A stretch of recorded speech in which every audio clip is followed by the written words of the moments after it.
Good evening. It's now 8:13 p.m. and we have returned from executive session. The first item on our public agenda is introduction of new hires. We have 3 new hires here. The first on my agenda is Lorena Dakai.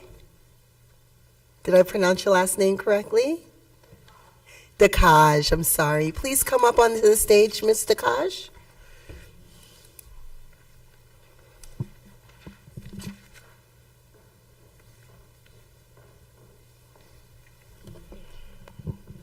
Good evening. Good evening, Ms. Dakaj. Can you please tell us what you're going to be doing here in Greenburgh Central School District and what building you're going to be working in? Absolutely. So I will be a first-year Step 1 teaching assistant in the Woodlands Middle High School. I believe I'll be placed in the high school section, but I come from Mohegan Lake, New York. Currently, I work at Pleasantville High School, but I'm extremely excited to start here. Wonderful. It's so nice to meet you. I'm going to ask you to come around and shake our hands. Absolutely. Could you leave the mic with Ms. DeFrancesco? Thank you. I'm Tracy. Nice to meet you. Next on our agenda is Mary McGowan. Please also come up, Ms. McGowan, and let us know what you're going to be doing here, as well as what building you'll be working in.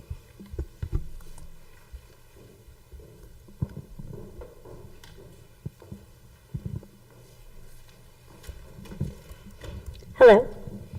Hi. I'm Mary McGowan, and I will be working in Woodlands Middle High School, teaching English as a new language as well as Spanish. Wonderful. Thank you so much. Do you have any questions or anything? It's nice to meet you. We love Spanish teachers. I'm very excited to be here, and I'm looking forward to coming back to this area. Wonderful. Thank you so much. I'm just going to ask you to shake our hands. Thank you. Did you have something? What? She said in teaching Spanish, too. Isn't that what she said? Spanish. Yes. And foreign language, you're teaching foreign language? Spanish. Yeah. And English as a new language. You're teaching 2 subjects. Correct. Yes. Thank you. Nice to meet you, Ms. McGowan. Thank you so much. She said Spanish. But I love Spanish teachers. We need that. That's great. Okay, next on our agenda, we have Justice Mickens.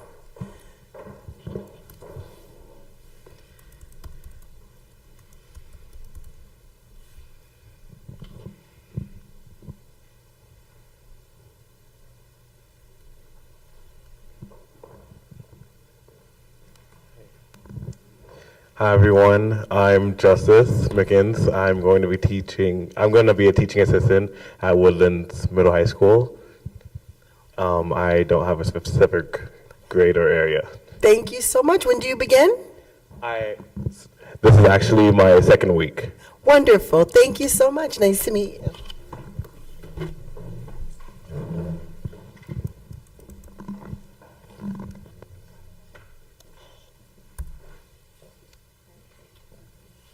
Nice to meet you, Mr. Mickens.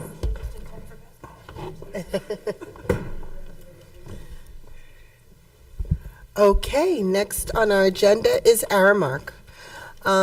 Is someone here to represent Aramark? Thank you. Mr. McLaughlin? Is it McLaughlin? Okay. Hi, Mr. McLaughlin. So, excuse me? Oh, I see Luke running to help him out. So Aramark is our food service provider for all of the students in the district. And we do get periodic checks by the Department of Health.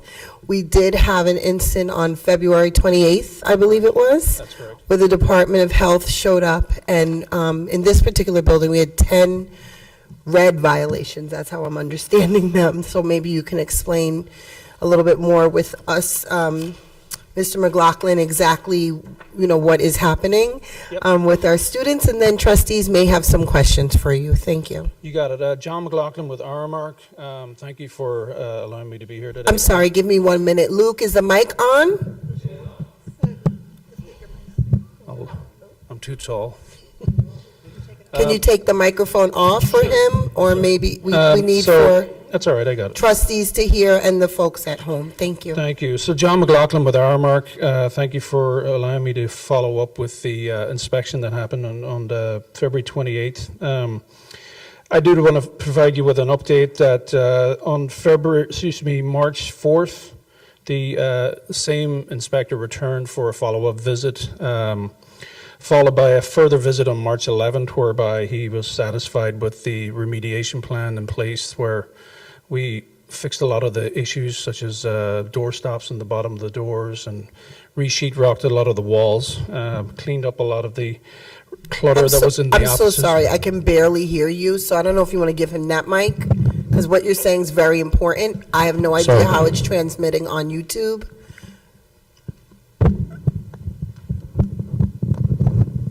Can you hear him? Okay. Okay, so the inspector returned on March 4th, followed by another visit on March 11th, whereby he was satisfied with the remediation plan in place, where we corrected all the violations, including re-sheetrocking the walls, added more containers for food storage. We were able to put food in correct food storage bins to mitigate any other issues. We increased the frequency of the pest control visits. We have new racks in place, painted a lot of walls, and just a general cleanup along with door stops at the bottom of the doors, including the exit doors. So that's helped a lot as far as putting the problem at bay, and he's followed up with he will essentially be squashing the ticket that was issued for us to appear on April 12th. So we worked together with the district, and he's happy with the remediation plan, and we'll be able to, the ticket will basically go away, where we won't have to go at all. So you said what will go away? We were issued a ticket, a summons The to ticket appear will go in front of the Westchester Health Board, and that's usually put in place to make sure we do have a remediation plan, which allows us some time to fix the issues, which we did. Okay, so I don't know if any trustees have any questions. I mean, I was pretty surprised at the level of violation, I gotta tell you. My kids are here, and I know all of their friends and cohort of kids they've been going to school with, so it greatly concerned me to hear this. So do any trustees have any questions or comments or, yes, Trustee Warner? Sure. I know that in addition to the inspections at Woodlands, there were inspections at the elementary schools as well. How are those going? What were I think things were a lot better at the elementary schools, but not perfect. Could you give us a little description, kind of school by school, give us a rundown where you are and whether you remediated everything? Sure. I believe, I can't remember the exact school where he went next, but he went to all the... ECP and worked your way up. ECP. He did go to all the buildings.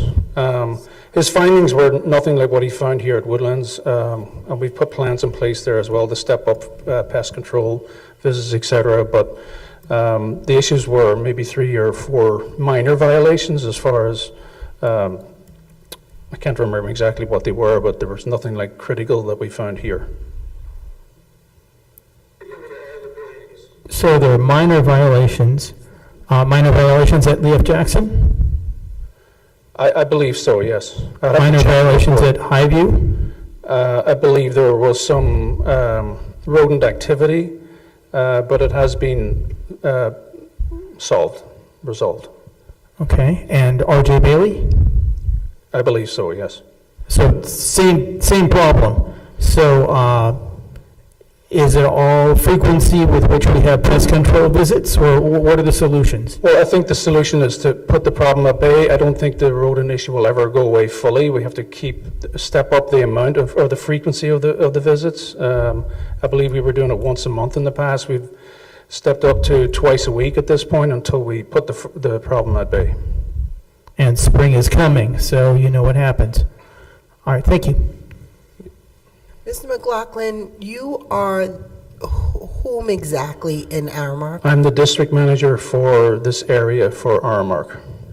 Okay, so you don't manage like our buildings here. You're over that person. I'm over that. That person reports to me, correct. Okay, do you ever go out on site and check the food quality and stuff yourself? Yes, I do. Okay, cool. Have you ever done that here? in Yes. this- Okay, all right. Anyone else have any questions or comments at all? Trustee Long? Mr. McLaughlin, I have a couple of questions from the community and a couple of my own questions. First, from the community, their request was how many Serve Safe certified employees from Aramark are currently employed with on our Greenburgh Central School District facilities.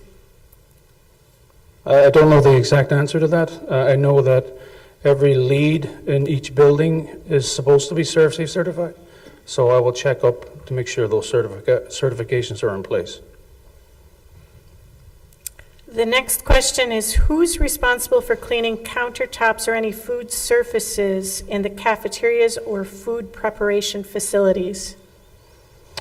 As far as a kitchen goes, that would be us. We would clean any type of preparation tables or service areas where we serve the lunch from. I believe the cafeteria tables and floors are part of the facilities. The next question, what is Aramark doing to mitigate food temperature control violations? And what controls do you have in place to prevent future critical violations? Okay, so from a control perspective, we have logs where we cook food in the oven. We have to temp it as it comes out. And we also have a holding log, which allows us to serve 2-hour period to serve food from that time it was cooked. So we have logs basically in place that would keep track of temperatures and refrigeration, etc. In the last year, how many complaints have you received regarding the quality or quantity of the food, and how do you track and address that information? The complaints don't come to me directly, but Rob does tell me about what he hears in the community. You know, there's been complaints mostly from the ECP program. I think we're working through how to correct the quality and improve the quality in the next contract so we can add those food procurement changes in the new RFP so we can deliver a higher quality program. But most complaints will go to Robert.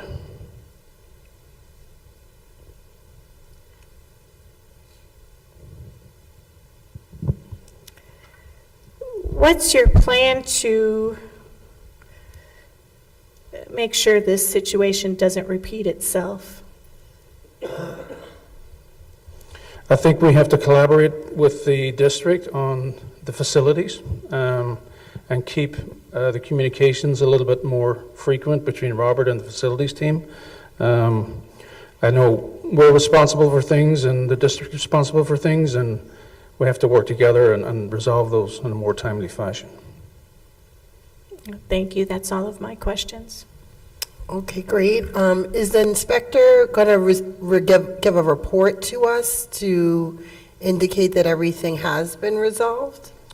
On his last visit, I believe I have that report. I'll be able to provide it to Lisa tomorrow. Well, you said something about April 12th.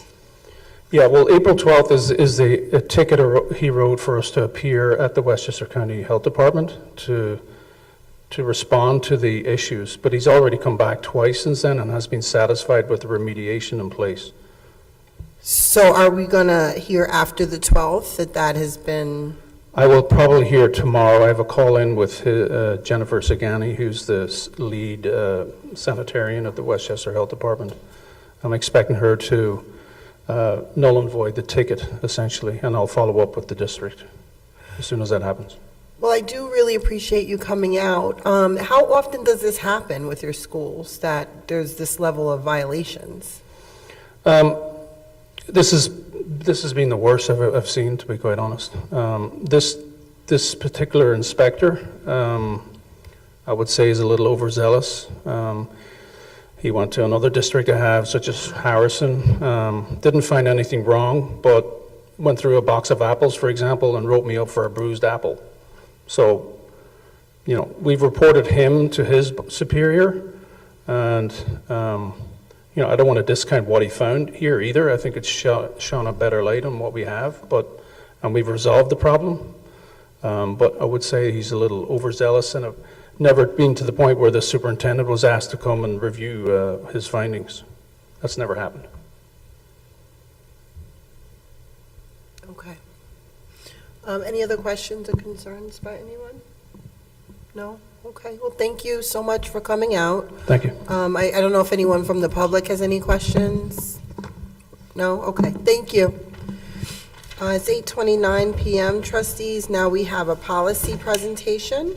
We have several policies. Let me look through the board agendas, actually, because it'd be easier to do that way.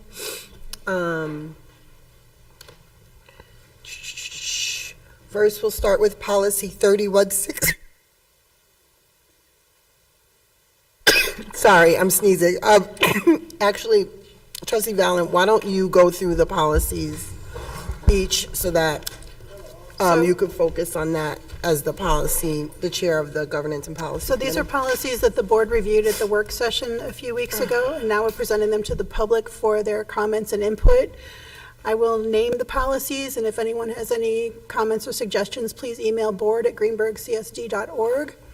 These policies, as presented tonight, if amended, the policies will be presented for a vote for recommendation to amend the policy manual at the regular meeting in April. So we're not really going to discuss the policies unless someone has already come up with a new suggestion. The policies are 3160, naming of district facilities; 5630, facilities inspection, operation, and maintenance; 5640, smoking, tobacco, and cannabis or marijuana use. No, that's probably for approval tonight. Strike the last one. 3160, 5630. 5710 is proposed to be deleted because it's been absorbed into another policy. 5710 is school bus safety, scheduling, and routing. 5720, transportation of students. 5730. 5730 is being absorbed into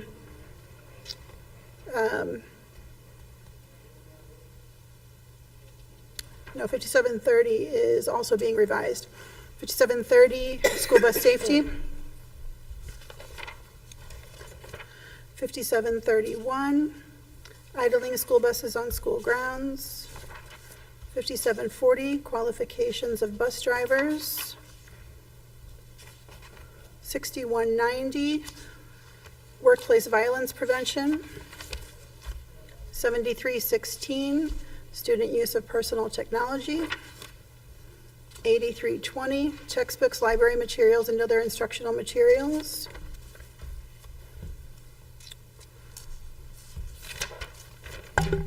And 8460, field trips.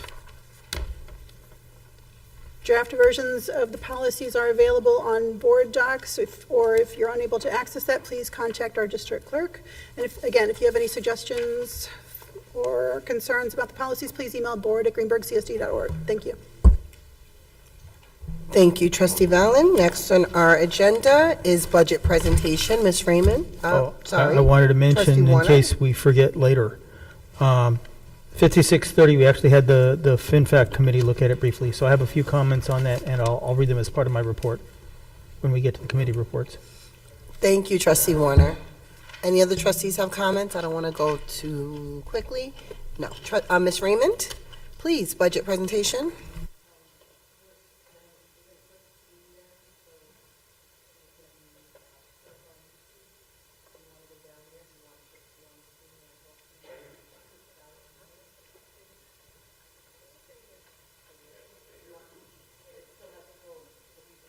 People can hear you, though. I feel like I can't hear you on the speaker. Oh.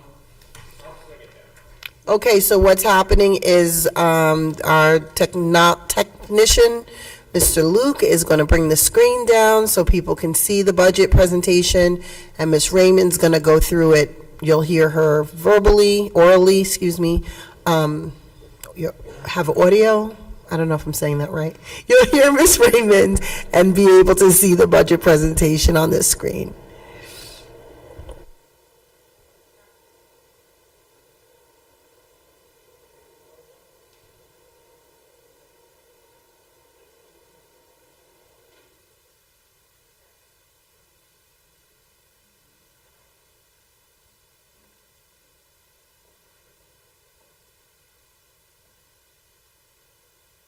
Ready, Luke? And I'll just tell you when to go to the, okay. All right, everybody should have a copy of this at your seat. Next page, Luke.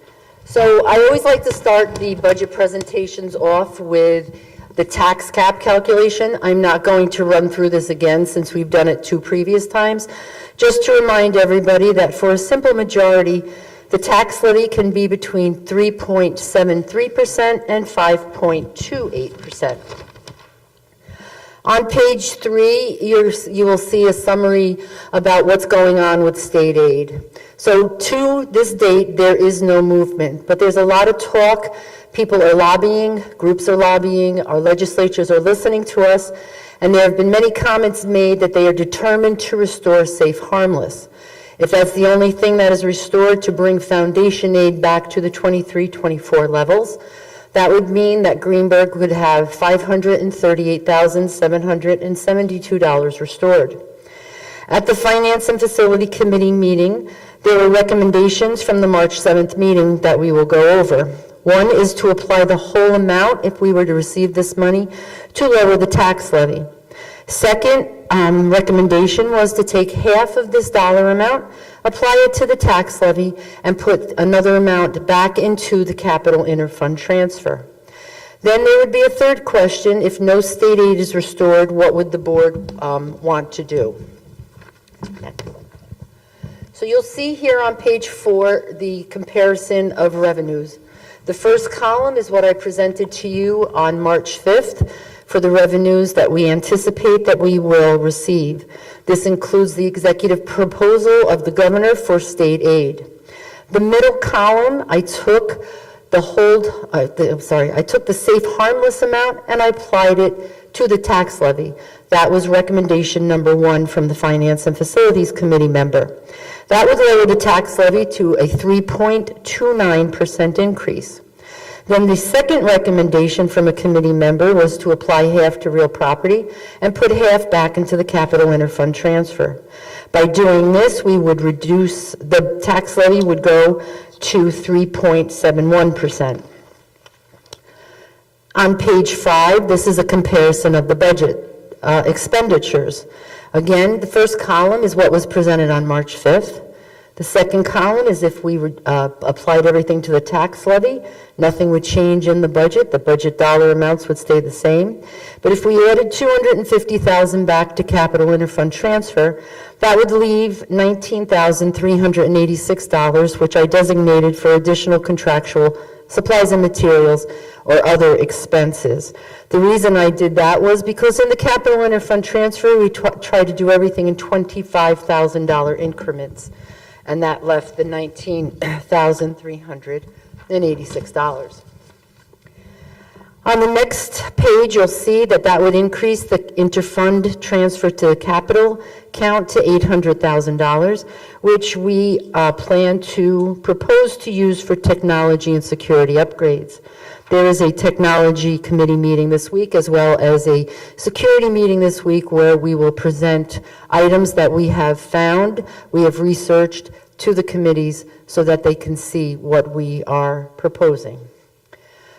And then the next is the impact to the taxpayers. Again, I broke it down into the 3 columns. The first column was from March 5th. You'll see on this example that was given to us by the town assessor that the budget would increase this individual home's taxes by $527.53. If we applied the safe harmless amount to the tax levy, it would lower that to $452.99. And if we split it half and half, it would make the taxes $490.26. So what is next? Nothing really has changed. We're waiting for the legislature to do their proposal, and both they and the governor to go back and forth until we have our final state aid figures. We are still reviewing current retirements as they come in. And then we are always just waiting on the direction of the board, what you would like us to do for the next board meeting. And then just as a reminder, that you have 2 more board meetings, the work session in April, and then the second session in April, you have to adopt the budget.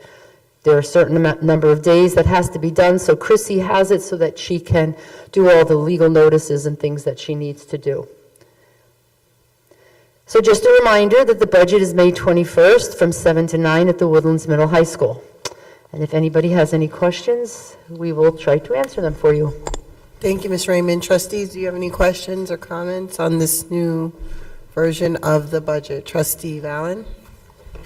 Sorry, I understand, so at the previous meeting, I had asked for a breakdown of the technology and security upgrades for that interfund transfer to capital, and I'm hearing now that we're going to see that in both committee meetings this week, and will the same information be presented at both committee meetings, or tell me, okay. Yes. We are just, excuse me, between technology and Mr. Pugliese and I and Ms. Verdina, we've been collecting information on costs. Okay. Thank you. Are you done? Trustee Jacobson? Just to piggyback on that, for those committees, will we get also a breakdown of the amount it will cost to sustain these upgrades? So like if there is an initial cost versus like an ongoing Correct. cost? So when Okay. you see what the cameras are going to cost, it's the cost of the cameras, the licenses, all of it. It's just not the cost of the camera. And then Kelly Verdina can tell us how much it would be to keep those licenses going each year. Okay, perfect, thank you. There's a dollar amount, yes. Trustee Long, sorry, did you have a, no, I just saw you moving. I assumed that was a question. Thank you. Any more questions, comments? Hearing none, thank you. We'll conclude that section. Next on, I think that Yes. we just have one question. What direction do you want to give Dr. Iverson, Dr. Macaluso, and myself? Is this, what do you want for April 2nd? Any changes? Do you like any of these options, one better than another? What do you want to see the budget be? well, I asked about the changes to transportation and how those numbers would look. Did you get a chance to find that So, out? yes, I talked to Frank, and if we increased, which would have to be done by vote to the taxpayers, if you increase the walking distance, that's going to decrease our state aid, because that would be called non-allowable pupil decimal units. So you don't get transportation aid on students that walk. He didn't think that that would make a huge difference or a significant impact on Does our he have a budget. suggestion for what would make a better difference or impact on transportation budget? Yeah, he talked a lot about after-school programs and trying to get a control on them. Is there a funding source that we can tap into for after-school programs, especially since we're a Title I district? I'd have to ask Dr. Macaluso for that. After-school program would be allowable under Title I funding. With transportation? Correct. Yes? So we could, yes, we could put some of that under Title I. Right, so let's do that. Let's be more creative with our funding and our funding sources, whether it's Title I or some other funding that's out there for, whether it's low income, underrepresented populations, non-English speaking population. We have a lot of diversity here in our district, and there might be other funding sources and ways in which we could offset things like busing or anything else that we provide, busing, food, anything for, that we actually provide directly to our children. We don't want to take away from them. Trustee Valen? Can I just clarify, Trustee Mears, what the impact of your question is? So when you say that Title I monies can be applied to transportation, are you saying reallocated from one place to another, or are there additional monies we can apply for? That's what I want to understand. Are we just moving things around, or are we would that be a new source of Title I monies? So currently, we have all of our Title I funding pretty much allocated for a variety of items. We use it for intervention specialists. We also use it for supplemental instructional materials that are used for academic intervention, and then we can allow some to go for transportation for after-school academies. So we'd have to take a look at that and see where we might be able to adjust some funding. So to be clear, it's shifting our pot of money from one use to another, not new, not income, but new. I can have those figures provided in a more factual basis as to like how we use them and how they're currently allocated. I have to take a look at it because there is a chance that there might be some already in there for transportation. However, it might not be as much as we could probably maximize it, but then you would have to reduce other items. Thank you. Okay, so that was there, and then was there anything else? So What out do of you the, need from us? I'm sorry, What did you need from us? which option would you like us to concentrate on? Because in April, well, I think we have a board meeting before our next FinFac meeting, but I have to present the entire budget at the FinFac meeting, so Which option? What do you mean? do you want to take the whole safe harmless if we get it and put it to the tax levy? Do you want to split it between tax levy and capital interfund transfer, or tax levy and something else? Or stay with March 5th, Or stay with the March 5th numbers, we correct? proposed last week. Okay, trustees, do you want to weigh in on your position on this? We're basically asking March 5th or 19th, right? Which one of those three options? Okay. Do you have your hand up? You do. I do, but I don't know if I have my answer, because I really want that information on the interfund capital Before you make a transfer decision. before I make a final decision. I'm leaning towards something, but I'd rather have more info. I also wanted to ask separately, are we doing any other budget presentations elsewhere besides our board meetings and FinFac meetings, or? Well, once you decide what we're going to do, then Dr. Iverson are supposed to take this on the road. Okay. Dr. Macaluso? So I can provide the information that was requested. So currently we have, sorry, I like putting on my reading glasses nowadays. Currently we have, I believe that says 10. We have $10,000 set aside for after-school transportation in Title I budget. Oh, currently we already have 10,000 set aside. Correct. Do we use that? We do. Okay.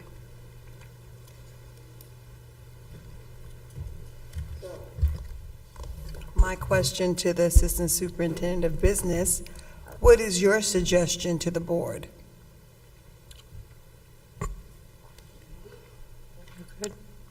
We are waiting on to see if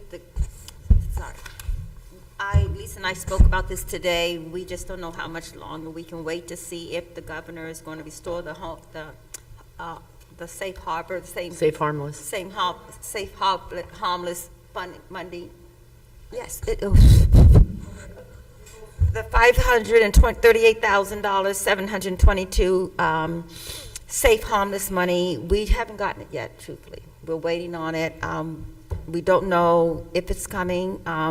Right now, we know March 5th is a sure bet, what we presented last board meeting. We just don't know how much longer we could wait. It's just still up in the air. So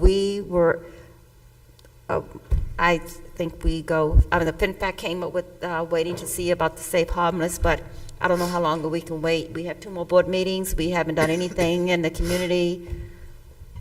March 5th is, we're ready to, if you would endorse March 5th, we could go ahead and start, but until we know. If we were to lean towards safe harmless being restored, which my personal opinion, I think it will be, because that is a big ticket item through a lot of schools. I mean, we lost 538,000. There are schools that lost millions from that. So I do think that we will get something back for safe harmless.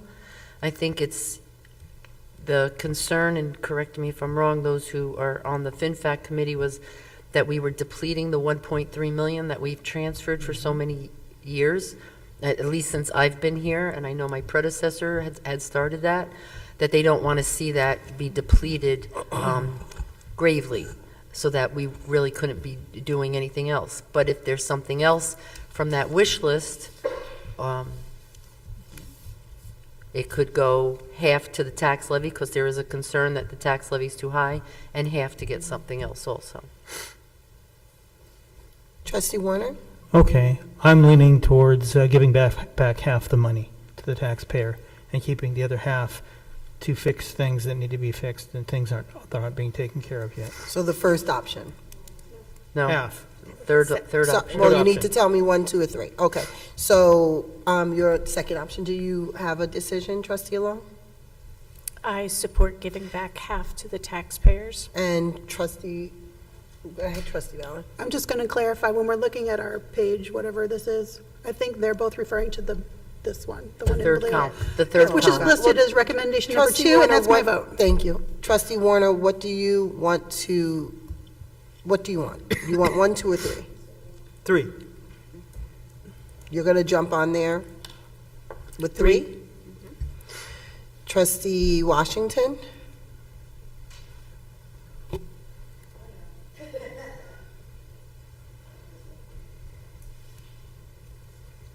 says recommendation number 2, Mhm. but it's the third column. Correct. Yes. Okay. Recommendation number 2, but it's the third column. Correct. So Trustee Jacobson? The same one, half. Okay, half and and Trustee Thomas is gone, so you have your direction from the board. Thank you.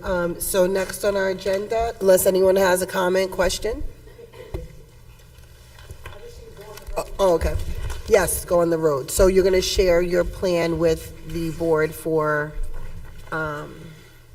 public meetings, correct?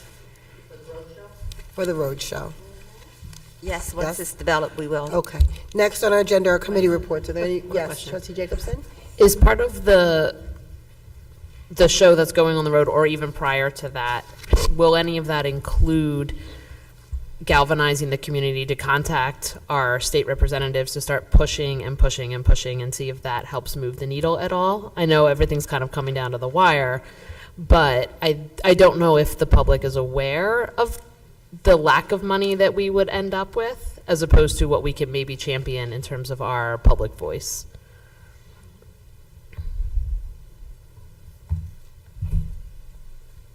The presentation that we will put together as we go around will include information on all of that, yes. Be very comprehensive, to be very transparent. We do have a high point date already for May 8th.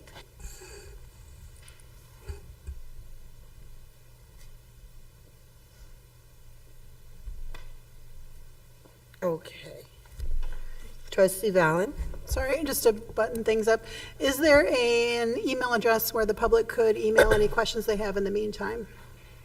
Yep, it's the same as last year, budget@greenburghcsd.org. Okay. Any other questions, comments? We're going to move on to committee reports. Are there any committees that have a report for the board this evening? Trustee Long? The Wellness Committee met last week on Wednesday, March 13th, and we had a very targeted focus on finishing up our Schedule B. We are about 90%, maybe even 95% of the way done on our recommendations for what should be included in the request for proposal for a new food service management bid request, proposal requests. I'm not sure if I got the language quite right on that. The Wellness Committee will meet again tomorrow at 4 o'clock to wrap it up, and we should be able to pass our recommendations on to Ms. Raymond so that that bid can go in the next steps. Thank you, Trustee Long. Any questions? Trustee Washington? Any questions or comments about the Wellness Committee? I did get feedback from some students, since we did have a student at our last board meeting that heard about the Department of Health violations, specifically here at Woodlands. And the comment was that you need more students on that committee. I'm not sure how you got that student. Did they volunteer? So did we put out an email to all students or something? Mr. Smith put an Mr. Smith put an email out to all. Okay, so maybe a little more outreach, maybe. But we were going to invite the Builders Club that did a Right. did a You did say PowerPoint that. presentation to us. Mhm. We were going to extend it to them. Wonderful. And then also, are those students charged to bring back information to their student governments? Because I don't think that the student government was Well, aware. We asked the young lady that sits on there to go back and talk to kids in the high school and bring us back information. Yeah, so our school board member wasn't not aware, and she's on the student government as well. So is it possible to kind of help the students? Because I mean, as a parent, I know I deal with this. We expect the students to do so much, but they only know what they know, right? They're 15, 17 years old in the high school. So they need kind of adults to guide them, advise them. Is anyone helping that student to bring the information back? Maybe, I don't know if they do a report or if they do some sort of communication back to kind of help bridge that. Not that Trustee Long could do that, but maybe Ms. Raymond. I don't know if there's avenues you can work with, whether it be the principal or counselors or someone to kind of help that student bring the information back. Might be helpful. Thank you. Yes, Trustee Valen. Just quickly, as a governance issue, I don't see the Wellness Committee dates on the calendar, so can you two work together to get them on the public calendar, since it is a public meeting? Thank you. Do you have all your dates already? Yes, it was my, apologies, my short-sightedness. So could you announce tomorrow what time the meeting is? Yes, I did. It's Wednesday, March 20th at 4 p.m. in the Innovation Lab. Wonderful. And new members are always welcome. Cool. So, Ms. DeFrancesco, can you get that on the calendar and then circle back with Ms. Along, because she might, Trustee Along, because she might forget or be doing balancing things just to get her dates for the rest of the year, please? Okay, yes, Trustee Valen. Sorry, there's another committee meeting tomorrow at 5:15 in that same place, so I don't know if you'll run into each other. The meeting will be over by 5:15, 4 to 5:15. Gotcha. Okay, they'll figure that out, I think. Is there any other trustee with, yes, Trustee Washington? Do you have a question? Okay, with a report? You have a report? Wonderful. Okay, good evening, everyone. The Education and Wellness Committee meeting, we met February 27th, and our committee recommendation to the board is to assist administration with transitioning from some of our guided reading practices and looking for a core curriculum in ELA that will continue to bring complex texts and build knowledge for our students to be change agents to this world, and working along with Dr. Macaluso. So we recommend to the board that at least we can start the process of looking with the science of reading. We're doing a lot of great things already in the district. We're making sure we're aligning with New York State and the new move to make sure all students are able to read and be proficient by third grade as they go into R.J. Bailey into the fourth grade. So that was a recommendation to the board, if that's something that the Education and Wellness Committee can start to work together on. recommendation. Dr. Macaluso also spoke in reference to a lot of our data that it's speaking to Greenburgh Central School District, and we are looking, because of the data of our influx of English language learner students coming into our district, we have a high number of students that's first language they speak is Spanish. So we're looking at a dual language program, and Dr. Macaluso gave us a background of what bilingual programs look like and what they basically, the definition of one and the dual language program. And we are not doing this tomorrow. This is something that we need to do because the state is telling us that our data is showing that we need to go into this way. But Dr. Macaluso is going to work with the team and with parents and students and other colleagues to really make sure that the program we bring to Greenburgh is sustainable and will have a great impact on our students. And our next steps, we will continue to explore different curriculum and programs that can speak to the great diversity of Greenburgh Central School District. Our next meeting is Monday, April 8th, and we will meet. We will have a flyer. We will continue to meet in the Innovation Lab, even though I said RJ Bailey's closer to my house, so we could talk about that. But we will have a flyer to come out and let everyone know to come out to the Education and Wellness Committee meeting April 8th. Awesome, thank you. Yes, let's get that time right, because remember, I thought it was 6:30. So we're going to do 6 p.m. I'm going to remember 6 p.m. Thank you. Okay, thank you. Any questions or comments regarding the Education and Wellness Committee? I'm sorry, Education Committee. Used to be Education and Wellness for years, that's why I do that. Yeah, no, I do too, because it was joined before. So any questions or comments on the Education Committee? Hearing Trustee Valen? Just quickly, Trustee Washington, you were saying that we recommended to the board looking for core curriculum. I thought we were recommending that we discuss that at the next Education Committee meeting, not that we're we're not changing the curriculum. Can We're you just not clarify? changing the curriculum. We're recommending to the board that we can start the conversation around building a committee, around Dr. Macaluso researching core curriculums that will affect our ELA programs. And that's a recommendation to the board, that the conversation and the committees can start. Does that make sense? We are not getting a new program tomorrow, everyone. No, we are not. And I'll just put in a friendly reminder that I wanted to kind of wrap in some discussion on fine motor skills and writing in with that topic if possible, if there's time. Yes, you could add that to the agenda. Thank you. And I know we don't have a report by you, Dr. Macaluso, today because it's a regular meeting, but, right? No. But I did want to ask, and I don't know if you're going to have the answer tonight, but maybe provide it to the board if you don't have it. Has there been recent changes in special education with regard to the maximum age that students, and maybe our attorney can help too, the maximum age that our students get the free and appropriate public education based off their IEP? Is your mic on? I think there was I guess if there was a recent change, or maybe you can clarify for us? It's currently through prior to when the child turns 22.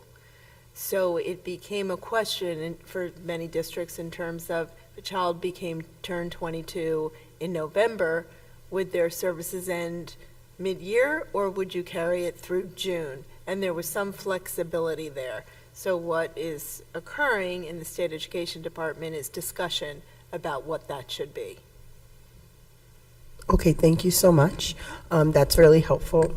So next, are there any other committee reports? Trustee Warner. The Finance and Facilities Committee met on March 7th, 2024 at 6:30 p.m. in the Woodlands Innovation Lab. Attendees included David Warner, Lisa Raymond, Dennis Pugliese, Gabriela Barahona, Katie McGee, Amy Ashley Moore, Steve Morton, Jessica Muldoon, Chris Valen, Fred Seba, Carol Allen, Michael Messina, Elizabeth Sindona, Jennifer Belfiore, Tracy Mears, Megan Hock, Giovanna Isaguera, Nick DiCiccio, I'm going to butcher that, Stu Gordon, Sarah Lazari, and Luke Johnson. Assistant Superintendent for Business Lisa Raymond presented and answered questions on the draft of 24-25 budget. The presentation is similar to the one at our previous board meeting, not tonight's, the last one. We expect to review a line-by-line budget at our April meeting, and we had suggestions for what to do if we got the $500,000 back, if the whole, harmless, right. So we've already discussed that from the budget presentation. Woodland science teacher Jennifer Belfiore answered questions regarding the need for renovation of our science labs. We need fume hoods, new cabinetry, electrical and plumbing work, restoration of gas lines, things that were largely in the BCS, but not quite all of them. However, there's more to it. Modern science stations should not be mounted to the floor in rows facing a demonstration station with a single smart board at the front of the room. Kids work in groups now to solve problems, and then they share their data, and they have to be able to break up into different sized groups and move around. So stations should be arranged near the edges of the room. Whiteboards should line the walls. Students should have movable desks so that they can easily break into small groups. High bandwidth Wi-Fi should be available to allow students to easily share data with one another, to effectively and then there was a second thing. What do we want to do if we want to get into the science research game and compete at that level nationally? To effectively participate in the science research competitions, we need to build science research courses into our students' schedules starting from earlier grades. So that might mean that you had to have a 9-period day or a 6-day rotation, or deal with things to increase the number of open slots for the schedule. And that's a whole different thing to deal with outside the scope of the facilities committee. Chris Fallon briefly reported on the status of the audit committee. The Comptroller's report is coming soon. Our internal auditor is performing the annual risk assessments, and we may have found a community candidate participate in the committee. Chris, is there anything I left out there? Okay. We polled the committee members on the relative priority of projects for Phase 3 and beyond. You may have remembered that we got together and figured out what our top priority items were, and now we rank ordered them and had every person vote on it.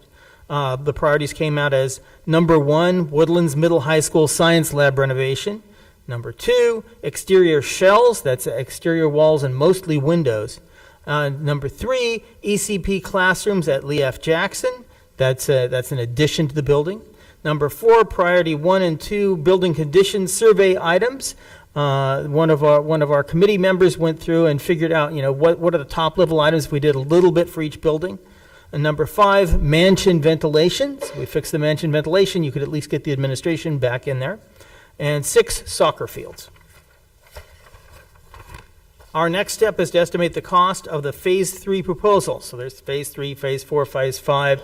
So since Science Labs 1 pretty much hands down, our next step is to estimate costs of the Phase 3 proposal, which should include Woodland Science Labs addressing design needs as well as facilities restoration.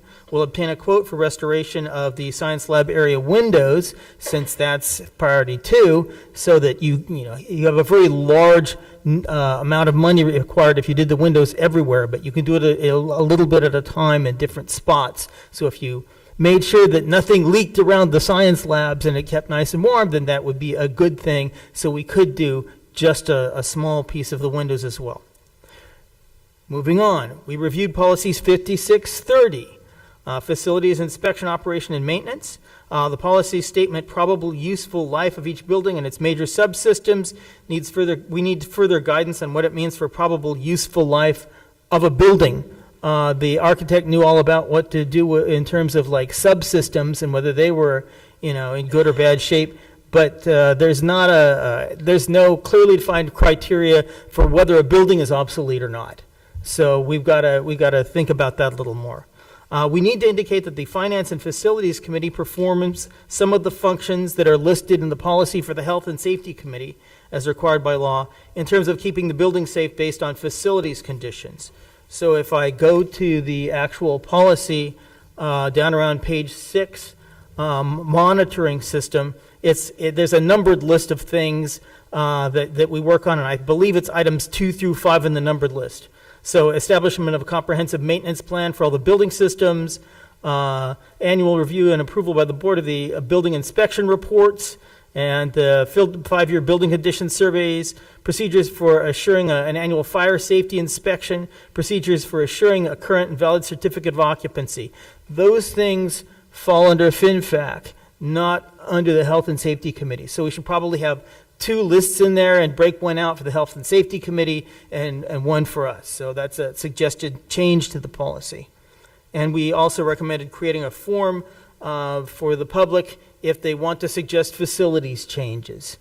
So if somebody, I believe what happened in the meeting was somebody came along and said, spring has come and suddenly there are all these potholes in the Highview driveway. We've got to fix them, and here's where they are. And we got this really nice detailed email. It would be nice if we tracked those things and made sure that we followed up on them. Moving on. We reviewed construction projects in process with Facilities Director Dennis Pugliese and BBS Architect Fred Seba. We're hiring a construction manager to oversee all these projects that are about to happen, and we're using funds from the projects to fund the person. So the RFP is out there, and we should have a construction manager soon. We now have NYSED approvals for the fire hydrant project, the R.J. Bailey Auditorium, and the part of the roof that covers it. Okay, so we're going to go to bid on this thing. We're finally going to move forward. So happiness and joy. We're waiting for the NYSED approval on Phase 2 roofs, including the flat part of the R.J. Bailey roof, the track, the tennis courts, and the energy performance contract. So they haven't got back to us on those things yet, but we're working on it. Smaller project issues include ECP telephone poles, Highview driveway potholes, and furnace issues at Leaf Jackson, R.J. Bailey, and Woodlands. We reported on issues with a canopy pillar blocking one of the new doors for the Woodland Security Vestibule under construction. And we went over this at our last board meeting, our special meeting, right? The committee recommended we don't move the pillar. The current plan is to move the doors 8 inches to one side to avoid the pillar, and that's about how far you can move them before you run into the other pillar. Okay. Edgemont Incorporation issue. Both village incorporation reform bills have been passed by the New York State Legislature and signed by the governor. These bills reform the incorporation process throughout the state, with the exception of Edgemont, where those who have filed previous petitions can file new ones under the old rules until January of 2040. The state funded an impact report on the Edgemont issue. The Center for Governmental Research will present an analysis of potential impacts of the Edgemont Incorporation Committee's proposal to incorporate Edgemont as a village tomorrow night at 7 p.m. at the Greenburgh Town Hall. And that's just part of their submitting it to the state. So, you got one shot to have a nice public forum to go to. So we've got our earlier meeting, and then we've got our 5:15 meeting, which will be the safety committee. And then at 7 o'clock, if you want to run over to the town hall, you could do that as well. The next meeting of the Finance and Facilities Committee is Thursday, April 4th at 6:30 p.m. at Woodlands. Okay. One other thing. We have a grade level configuration plan item on our FinFac agenda. Earlier in the year, we had issues with our enrollment projections. We thought we were going to slide everybody up a grade level if we ran out of space, but we thought we were stable at about 1655. Then we had troubles with the enrollment numbers, and it turned out to be 1700, but we were still stable at 1700. So we stopped the evaluation. And administration recently indicated that Leaf Jackson Elementary classroom requirements for 2024-25 may exceed our capacity. And we talked about this a little bit in closed session. I understand that some aspects of this are to be discussed in closed session. For our next FinFac meeting, I request a formal report on classroom accommodation options for September, or whatever aspects of the issue that we can share in open session so people know that we're working on it. And that's it. 2 other committees, again, Safety Committee meeting tomorrow night, 5:15 p.m., Woodlands Innovation Lab, and Technology Committee meeting Friday, 3/22 at 10:30 a.m. in the Little Theater. That's it. Thank you, Trustee Warner. Are there any other questions? Yes, Trustee Long? I just have one question. Do you have an estimated timeline on approval for the rest of the roofs and the ECP? When they get back to us, we're waiting as fast as we can. You're waiting, so they don't give an estimation at all? They give an estimation, but they're not meeting their estimation. Oh, so they should be back. Okay. They keep making it longer and longer.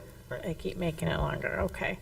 And then I do believe, I just wanted to add a note on the meeting tomorrow night at the town. I do believe there is a Zoom link available for that. Great. And I'm trying to see if I can find it on the town website, but I believe it's there under their notes, that there is a Zoom link if you are not able to attend in person. Okay. Thank you, Trustee Long. Trustee Valen? Sorry, just a housekeeping issue. Trustee Warner, I thought we briefly discussed starting at 10 a.m. on Friday. I know our administrative liaisons can't attend until 10:30, but I thought there were some items that we could discuss prior to their attendance regarding policies, or are we not? We had everybody in the room except the technology director. So I didn't know if the technology director could make that or not. So I can go back and look if you want.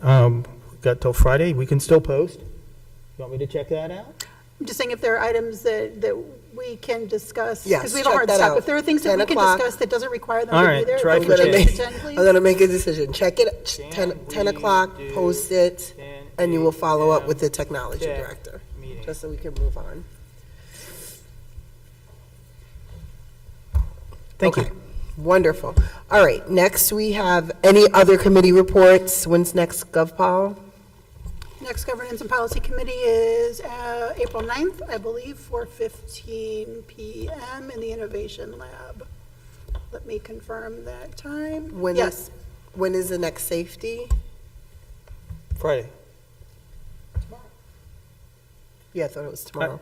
Wait, safety or technology? Safety is Safety. tomorrow. What time again? Technology. 5:15. Thank you. And do you know the next CEC? That's Jamal's. I know.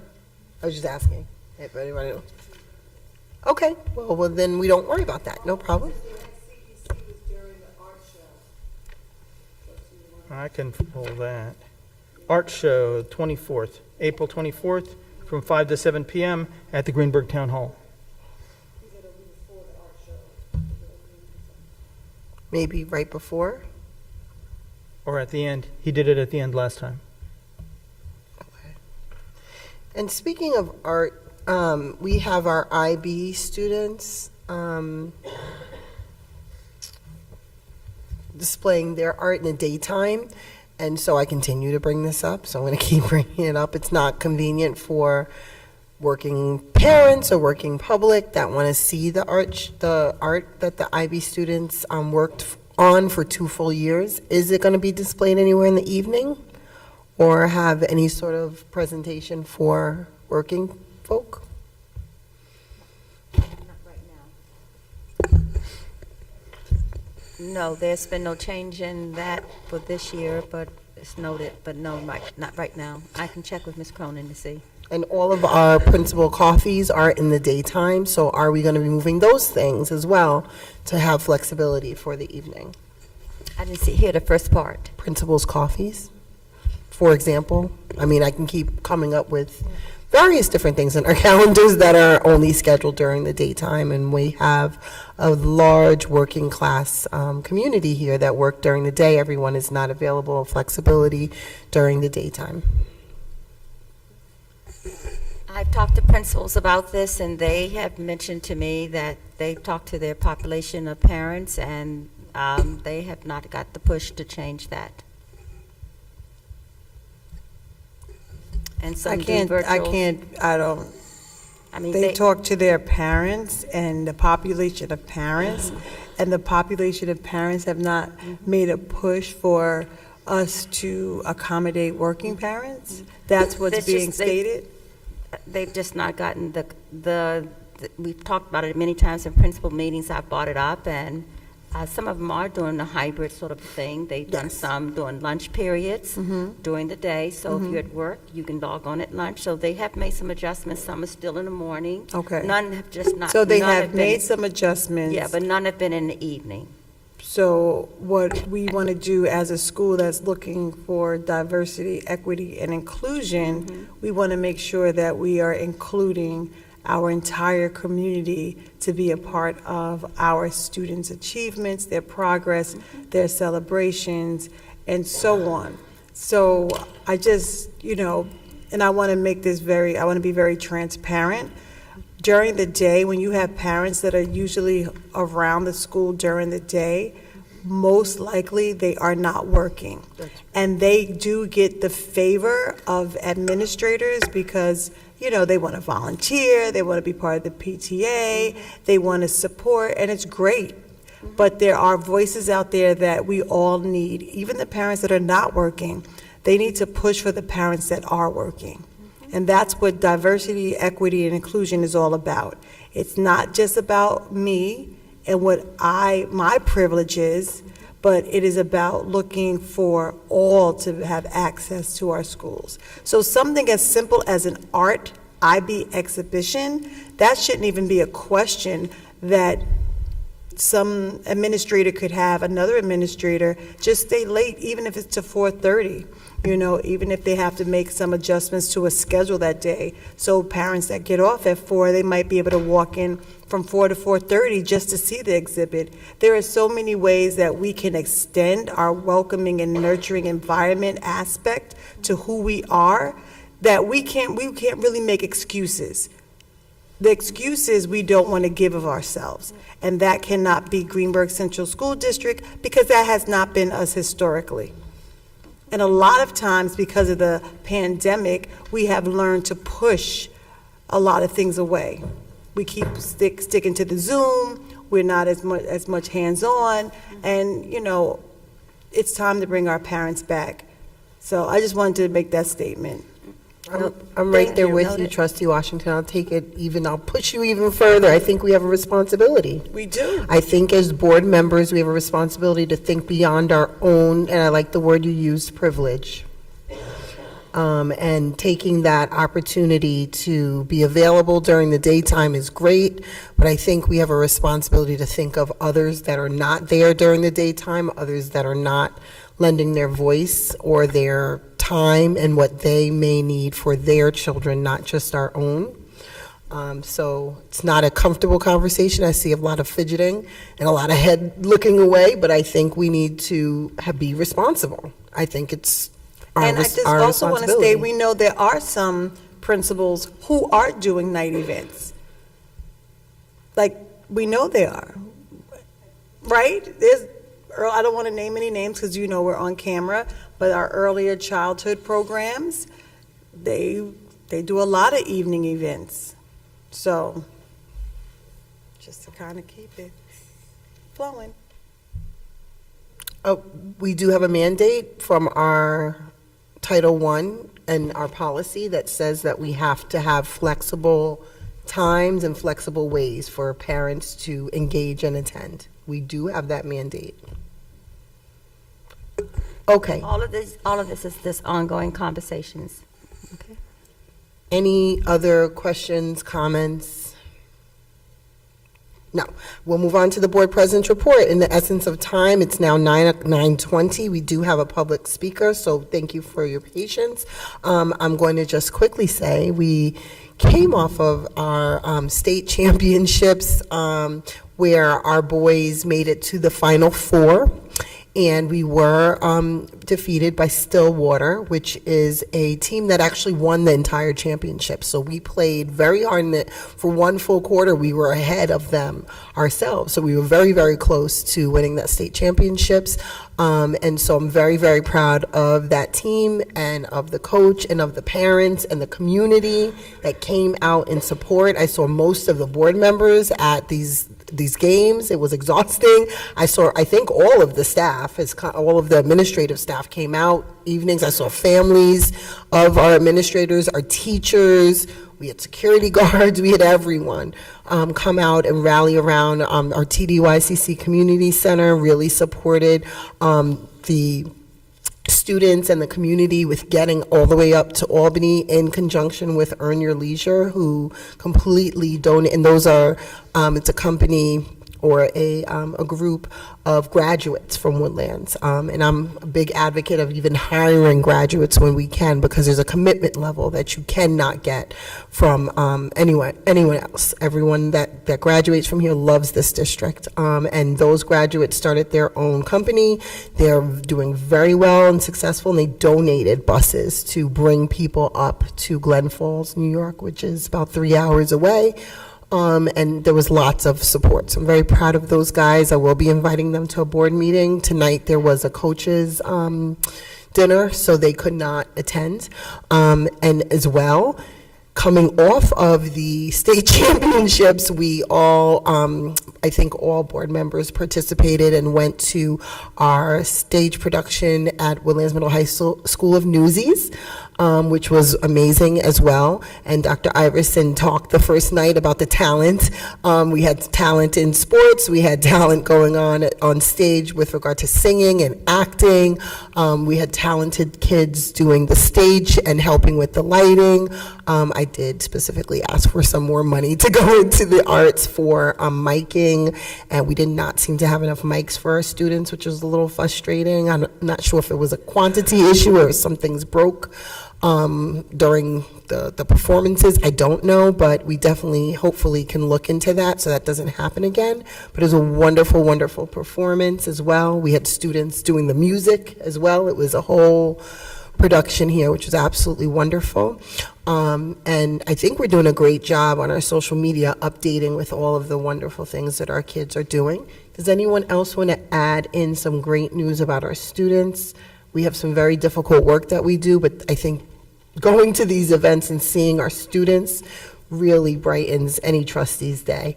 Anyone want to add anything that they've learned or that's been happening? No? Okay, we'll move on to public comment. I'll just say that it was wonderful to be a part of the basketball games. It was wonderful to have that community spirit that Greenburgh had long ago, and the actual Newsies, they did an awesome job. The children, because listen, I'm going to be transparent. I was going to leave at intermission, and then it was so good, I said, I can't leave. So thank you to everyone that put it together. I know it's a lot of hard work, but it was absolutely awesome. Thank you, Trustee Washington. Yes, Trustee Warner? I would say that there was a science. So the days before, it's like a 1, 2, 3 punch, right?